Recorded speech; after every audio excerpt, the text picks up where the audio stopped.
বাংলাদেশের মানে বড় ধরনের বিপদ থেকে রক্ষা পাওয়ার জন্য এটা বাতিল করাটাই হচ্ছে প্রধান কাজ। তো সেটার ব্যাপারে তো আলোচনা করতে হবে। সংসদে এটা নিয়ে কোনো আলোচনাই হয়নি।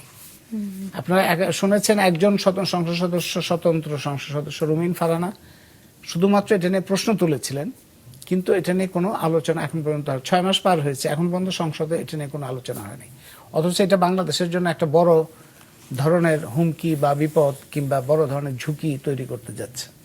এটা সরকারের তো একটা নীতি হচ্ছে সবার আগে বাংলাদেশ, তো সেক্ষেত্রে যুক্তরাষ্ট্রের সাথে যদি চুক্তি অব্যাহত রাখে এটি ওই নীতির সাথে সাংঘর্ষিক কিনা হবে?